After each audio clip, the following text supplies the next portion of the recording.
Alors, quelle partie pour cette ronde 3 du tournoi de Djerba? Ivanchuk, la légende Vassili Ivanchuk a les blancs, et il rencontre Ariane Tari, un des compatriotes et amis de Magnus Carlsen. Alors, si vous n'avez pas vu les confrontations précédentes de ce tournoi de Djerba, des très belles confrontations d'ailleurs, je vous invite à cliquer sur le lien ci-dessus qui vous donne accès à la playlist des parties. Et on va regarder ce que cela donne. Alors, Ivanchuk a donc les blancs. Et il ouvre avec le cavalier. Il joue cavalier F3, ce qu'on appelle le début réti, ou l'ouverture réti. Il faut savoir que Ivanchuk a un répertoire d'ouverture très très large. Et ça me fait d'ailleurs penser à une anecdote. Peut-être que ça vient de là d'ailleurs, sa capacité à avoir un répertoire d'ouverture très large. Quand il était jeune, il habitait une région de l'ex-Union soviétique assez rurale, il n'était pas connu, et son entraîneur avait détecté ses incroyables facultés aux échecs, et il l'avait inscrit dans un grand tournoi. Et Ivanchuk va dans ce tournoi, mais son entraîneur doit saluer certains autres entraîneurs, certaines autres personnalités, et va s'écarter d'Ivanchuk. Et le jeune Ivanchuk va croiser le chemin de l'organisateur du tournoi, qui s'appelle Suetin, le grand maître Suetin. Et Suetin pose quelques questions à ce jeune qu'il ne connaissait pas, et il s'aperçoit que ce jeune semble pas très bien préparé. Il lui pose là une question un peu anodine, tiens, qu'est-ce que tu joues dans les ouvertures? Et Vassili Ivanchuk se rappelait ce que lui avait dit son entraîneur, de surtout pas révéler finalement ses ouvertures, parce que c'était une grande chance en fait qu'il soit peu connu, Vassili Ivanchuk, comme ça ses adversaires ne pouvaient pas se préparer. Et donc Vassili Ivanchuk répond à Suetin, oh eh bien, je peux jouer E4 ou D4, parfois même cavalier F3, mais le coup que je préfère, c'est C4. Bon, Suetin fronce un peu les sourcils, lui dit, mais si moi je te joue D4, qu'est-ce que tu réponds? Oh, D5 ou cavalier F6, mais je peux jouer aussi D6 ou E6. Et donc Suetin se dit, oh là là, ce pauvre garçon, ce pauvre jeune homme, il n'a pas vraiment de répertoire d'ouverture, il va pas faire long feu dans ce tournoi relevé. Et donc Suetin, très chaleureusement, prend Ivanchuk sous son bras et lui montre une variante très complexe du gambit dame accepté pour essayer de donner une arme, une défense à Ivanchuk. Et puis après, pour essayer de familiariser Ivanchuk à cette défense, il lui propose de faire quelques parties rapides. Et donc il joue. Peu de temps après, l'entraîneur d'Ivanchuk, qui cherchait Ivanchuk, finit par le retrouver en train de jouer contre Suetin. Donc il s'approche, il regarde et demande mais c'est quoi le résultat le score du match? Et Suetin répond, nous avons joué 10 parties. Et l'entraîneur d'Ivanchuk reprend, mais c'est quoi le score du match? Et Suetin regarde l'entraîneur d'Ivanchuk plus sévèrement, avec un air plus dur, et lui dit, nous avons joué 10 parties. En réalité, il avait perdu les 10. Ivanchuk, il avait gagné les 10 parties sur cette variante. 10-0. Alors, regardons cette partie. Ivanchuk qui joue cavalier F3. Et on va voir que dans cette partie, Ivanchuk, il a un jeu à l'ancienne. Donc, D5, joué par Ariane Tari, D4, cavalier F6, C4, un peu, on retombe dans un gambit dame avec cette proposition de l'échange du pion de l'aile contre le pion du centre. Ariane Tari va refuser, il joue E6, donc on revient dans la variante orthodoxe pour ceux qui connaissent les noms, mais c'est pas nécessaire de connaître les noms aux échecs, ce qu'il faut comprendre c'est les positions, et E6 est joué. Et là, cavalier C3 est un coup très habituel, mais Ivanchuk va jouer fou G5, il développe son fou, établit un clouage, bon. Ariane Tari décide de prendre. Ivanchuk joue au 4, il en profite pour établir son centre, puisque le cavalier F6 est cloué, il ne peut pas prendre le pion en E4. Donc il y a un fort centre. En plus, l'avance de son pion E libère le fou F1 qui attaque C4. Bon. Et là, les noirs jouent C5. Ariane Tari joue C5. Il contre-attaque au centre. Après tout, il essaye de faire aux blancs ce que les blancs lui ont fait. C'est-à-dire que les blancs utilisaient un pion C pour détruire le pion D ou pour le dévier. Bien là, Ariane Tari il utilise son propre pion C, son propre pion d'aile, pour détruire le centre blanc. Ou dévier le pion D. Ivanchuk, que fait-il? Eh bien, continue à se développer. Il joue cavalier C3. Après tout, son pion D4 est bien défendu. Prise en D4. Dame prend D4. On va avoir un échange des dames, donc on va rapidement passer à un milieu de jeu sans dame. Certains pourraient appeler ça une finale, mais comme il y a encore toutes les pièces sur l'échiquier, on pourrait s'appeler un milieu de jeu sans dame. Et on peut s'apercevoir que le pion C4 n'est pas encore récupéré, mais nul doute qu'il va l'être, surtout qu'on ne peut pas le défendre par B5, hein. Il y a les deux cavaliers capables de prendre. Et puis, Donc il y a 3 pièces développées contre une seule. Et le pion C4 qui va être récupéré. Donc finalement, les blancs ont un petit avantage de développement. Et les noirs vont poser la question au fou, ils vont jouer H6. Ivantchouk, on va voir dans la partie, il n'a pas du tout l'intention de céder la paire de fous dans une position qui promet d'être quand même relativement ouverte avec des jeux sur les 2 ailes, généralement favorables au fou. Donc il recule son fou. A6 est joué avec la volonté que le pion A puisse appuyer la poussée du pion en B5. Donc là, il ne faut pas tarder à récupérer le pion C4, c'est ce que fait Ivantchouk. Et on voit que Ivantchouk, finalement, il a réussi à développer ses 4 pièces légères contre une seule.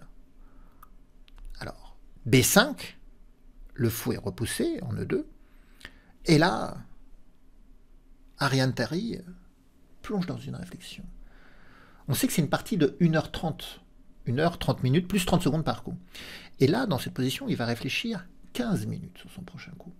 En réalité, Ariane Tari, il suivait déjà une partie qu'il avait jouée contre Injik. Alors c'était une partie sur Internet, mais il avait continué par fou B7. Et même s'il avait gagné cette partie, alors sur fou B7, il y avait eu F3, même si il avait gagné cette partie, finalement, les analyses avaient montré qu'il était passé par une phase où il était peut-être, il était d'ailleurs certainement moins bien.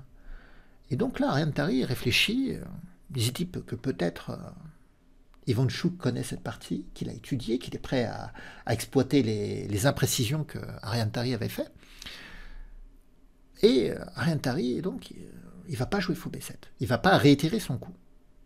Il va jouer un autre coup, donc ça lui prend 15 minutes. Pourquoi je signale ces 15 minutes? Parce que on sent que là, il n'est plus dans sa préparation. Vous savez que les jeunes joueurs jouent beaucoup avec de la préparation, alors que les anciens joueurs peuvent aussi jouer sur beaucoup plus de compréhension, parce que c'est des joueurs qui ont été formés, les anciens joueurs, qui ont été formés sans l'aide de l'outil informatique, en fait.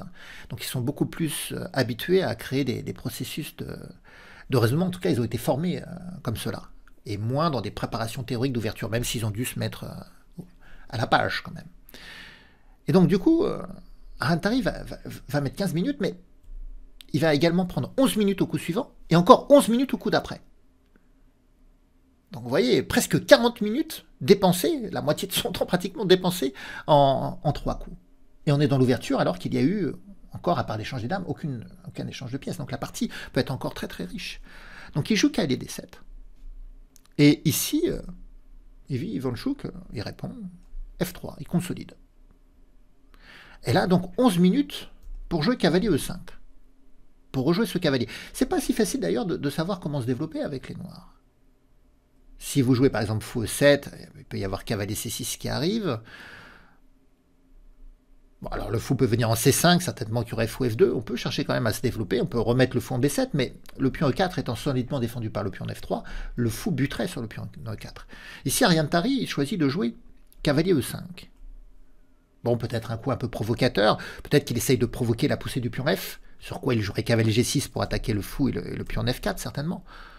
Puis en plus, l'avance du pion F va fragiliser le pion E. Pion E qui est attaqué, qu'on pourrait jouer B4 pour chasser le cavalier pour le défendre, il pourrait y avoir fou B7 qui arrive. Donc finalement, le cavalier en s'installant en E5, il est en train de dire à la position blanche, aux forces blanches, qu'il ne craint pas d'être déstabilisé par la poussée en F4. Mais Ivantchouk, il ignore le cavalier en E5, en tout cas il le tolère plutôt. Donc, il joue fou F2. Il se replace. Fou B4, encore 11 minutes pour avoir joué ce coup fou B4. A noter que, je reviens en arrière, si le cavalier vient en C4, attaquer le pion B2 notamment, on pourrait jouer A4, sans prendre au pion B5. Ça, et le pion B5 ne peut pas ni prendre ni avancer à cause du cavalier C4 qui est en prise. Et si le cavalier prend B2, on prend B5, le pion A ne peut pas reprendre à cause du clouage, et le cavalier n'a plus la case C4 de repli, parce qu'il n'y a plus de pion B5 pour le protéger, donc on va menacer tour A2 pour le gagner. Donc dans la partie, c'est fou B4 qui a joué. Puis il faut bien que Ariane Tari se développe un peu. Donc fou B4. Et là, Ivantchouk continue à jouer de manière assez saine et rapide. Il joue petit roc. Fou D7. Et A4, ça y est. Il engage le combat. Il est mieux développé. Il engage le combat. Il est mieux développé, pourquoi? Parce que le roi noir traîne un peu au centre. Bon, c'est peut-être pas si grave de traîner au centre quand il n'y a plus les dames sur l'échiquier. Parfois même, ça peut être utile dans la finale que le roi mette la main à la patte pour aider son armée. Mais c'est surtout que la tour H8, pour l'instant, ne joue pas. Donc il y a peut-être un ou deux coups de retard de développement pour les noirs. Et donc du coup, Ivanchuk se saisit de l'initiative du fait que les noirs sont pas totalement bien positionnés encore pour résister au combat, au conflit. Il va tout de suite rentrer en combat avec cette poussée en A4. Donc il y a eu fou prend C3 et si Ariane Tari va échanger, troquer son fou de case noire contre le cavalier pour prendre ensuite en A4 sous protection du fou D7. Donc il fait fou prend pion prend en A4. Et qu'est-ce qui se passe? Il se passe qu'il a gagné un pion Ariane Tari, mais le pion qu'il a gagné n'a pas grande valeur, ce sont des pions doublés. À l'aile roi, si on regarde le flanc droit de l'échiquier, la moitié droite de l'échiquier, on s'aperçoit que au niveau de la structure de pion, c'est égal. À l'aile gauche, il y a un pion passé C pour les blancs, et deux pions passés doublés, donc les pions A6 et A4 en faveur des noirs. Donc chacun a ses atouts. Mais Ivanchuk, il a deux autres atouts en réalité. Il a l'initiative, c'est à lui de jouer, et il a la paire de fous. Et quand on a la paire de fous, on cherche surtout à jouer sur la couleur du fou que l'autre n'a pas, qui fait défaut à l'adversaire. Et donc, on doit travailler avec le fou de case noire. Et pour l'instant, le fou de case noire, il ne travaille pas vraiment sur cette diagonale. Alors, il va travailler en se mettant en G3. Il attaque le cavalier. Le cavalier, ici, n'a pas énormément de cases. Il est venu en C6. Mais du coup, ça masque le fou D7. Donc, on peut récupérer le pion A. Et après, cavalier prend D4, le fou attaque la tour. Mais la tour peut reprendre le cavalier. Et finalement, les blancs ont récupéré leur pion de moins. Et ils bénéficient toujours de la paire de fous dans cette position. Petit roc est joué. Il a très bien joué, dit Ivanchuk. Il va jouer tour D6. Il faut comprendre qu'en fait, là, la tour presse le fou. Mais le cavalier F6 défend. Et si on chasse le cavalier par la poussée en E5, le cavalier pourrait venir en D5. C'est tour D6 qui est joué. Pour ensuite menacer E5. Parce que cette fois-ci, le cavalier qui vient en D5, ça perdrait le fou D7. Donc tour D6, il y a cette menace très concrète de jouer E5 et de gagner une pièce. Alors, le fou va reculer en C8, d'autant qu'en venant D6, la tour s'associe au fou pour aller attaquer le pion A6. En plus de la menace de la poussée en E5. Il y a une double menace en fait. Donc, fou C8 est joué. La tour n'est pas impliquée au combat, donc on l'applique au combat. Tour A1, vous voyez, il y a une triple pression ici sur le pion A6. On voit que le problème des noirs, c'est bien ce manque de développement. Et les noirs avaient un manque de développement d'un coup, de deux coups, ce qui fait qu'ils se sont fait agresser. Ivanchuk a très très bien joué l'initiative. Et puis maintenant, il y a ce problème de la paire de fous aussi. Donc la paire de fous dans une position ouverte avec des jeux sur les deux côtés, et les fous sont souvent plus efficaces que les cavaliers. Et d'ailleurs, regardez le cavalier en F6. Très peu efficace dans la position, avec cette construction de la chaîne de pions G2, F3, E4 qui limite les possibilités du cavalier. Et cette chaîne de pions établie sur case blanche, qui se solidifie sur case blanche, limite également les possibilités du fou. Le fou, déjà, il est entravé par le pion E6, et même s'il se met en B7, qu'est-ce qu'il fait? Rien, en réalité. Donc, les pièces légères noires sont à la peine. Le cavalier comme le fou. Alors que la paire de fous des blancs va s'exprimer dans cette partie. Donc, c'est une ouverture, finalement, peu saine pour Ariane Tari. C'est pas trop où il a voulu en venir. Peut-être qu'il s'est fourvoyé dans sa préparation, qu'il a confondu certains coups. En tout cas, il n'arrive pas à jouer cette ouverture.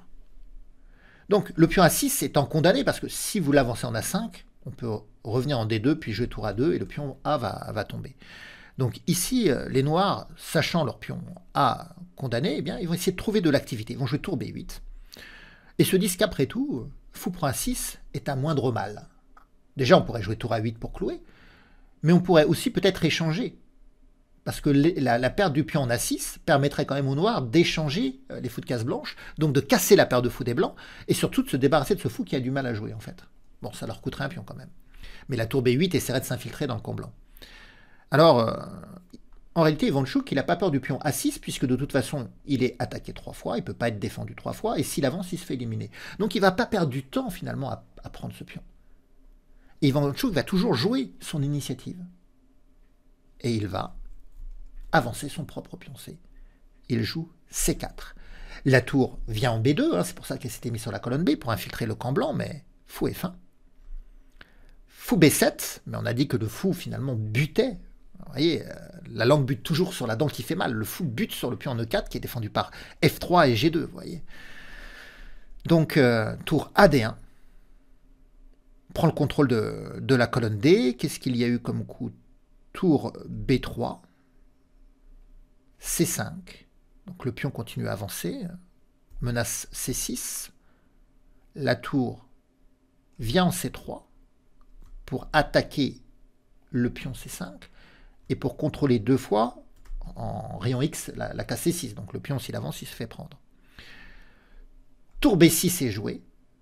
Attaque le fou B7, qui ne peut pas être défendu par un coup comme tour B8 parce que le fou prendrait. Sur fou A8, le pion A6 resterait en prise, mais on n'est pas pressé pour le prendre parce qu'on ne veut pas perdre C5, on pourrait défendre par fou F2, ou pas d'ailleurs. On pourrait même aller taquiner la tour, parce que si elle vient prendre le pion, il y aurait fou B4 l'enfilade. Quand on a un fou de case noire que l'adversaire n'en a pas, il faut surtout éviter pour l'adversaire de mettre les tours sur les cases noires, parce que si on a le fou de case noire, c'est un problème pour ces tours, bien sûr. Il risque d'y avoir des enfilades ou des fourchettes. Donc, dans la position, après tour B6, le fou est venu en C8. Et le pion continue. Le pion passé continue sa marche à promotion. Le cavalier F6 est toujours inefficient. La tour F8 n'arrive pas à jouer. Le fou C8 est dominé. Il est restreint ici dans la position. Il est confiné. Seule la tour C3 a un semblant de liberté. Et les noirs, ici, vont jouer à 5. Ils vont essayer d'utiliser leur pion. Alors on parlait de la tour noire qui était la seule finalement active, et bien les blancs vont essayer de la déstabiliser. Fou E5 attaque la tour, on voudrait que la tour quitte la colonne C en fait aussi. Donc la tour est venue en C2, fou D3 on attaque encore la tour. Pas question de venir en C5 à cause de fou D6 la fourchette sur case noire. Donc la tour était conduite de la colonne C. Elle vient en A2. Fou C4 encore attaque la tour. Alors l'idée là de fou C4 en réalité, c'est de libérer la tour D1, parce qu'on veut jouer C7, puis tour D8. Donc autant libérer la colonne D avec gain de temps. Fou C4. Tour A4 attaque le fou, mais fou B5 attaque la tour, qui revient en A2. C7 et maintenant menace tour D8. Et c'est l'effondrement de la position d'Ariane Tari, enfin elle s'est effondrée depuis un petit moment. En réalité, la position maintenant, depuis quelques coups, elle est insauvable pour les noirs. Ils ne peuvent pas sauver cette position, c'est pas possible. Le pion C est devenu trop fort, la paire de fous règne en maître, et les pièces noires n'arrivent pas du tout à s'exprimer. Alors il y a eu roi H7 de jouer, mais tour D8, c'est terminé. On menace de prendre la tour. Si la tour noire prend, on reprend avec une dame. Si la tour vient en G8 en étant protégée, bah, c'est pas grave, on prend. Si le roi prend, il y a tour B8 avec clouage. Si c'est le calibre qui prend, on attaque le fou pour libérer l'avance du pion, mais en plus le fou n'a pas de case. Et sur cavalier E7 pour défendre le fou, on jouerait fou D6, vous voyez, le fou attaque le cavalier, le fou est en prise, il n'a même pas de case, le pion va aller à dame. S'il y a des échecs, c'est pas grave, on sortira et il n'y aura pas de problème. Donc la position totalement perdante pour Ariane Tari. Alors que s'est-il passé dans cette ouverture? On voit qu'il n'a pas eu les armes pour lutter contre le jeu, la compréhension d'Ivanchuk, et c'est vrai qu'il est passé au travers totalement de son ouverture. Je ne sais pas ce que vous en pensez, vous pouvez me laisser des commentaires, bien sûr, pour parler un petit peu de cette prestation d'Ariane Tari, qui est un très fort grand maître. Et puis on va regarder le classement maintenant. Alors dans le classement, et ça fait plaisir, on voit que ce vétéran Ivanchuk a 2 points avec Niemann et Bellassène, Bilal Bellassène. Donc Hans Niemann, Bilal Bellassène et Vassili Ivanchuk à 2 points à l'issue de cette ronde 3. Ils n'ont pas perdu, donc il y a eu une victoire et 2 matchs nuls. Après, on a Marc-André Morezzi, Daniel Darda, Jules Moussard qui talonnent, Ariane Tari donc à 1 point, et Divya Deschmouk qui a débloqué le compteur, ça fait plaisir, avec un demi-point. Eh bien, on suivra la suite de cette aventure du tournoi de Djerba avec bientôt quelques surprises, mais j'en dis pas plus. Au revoir à tous.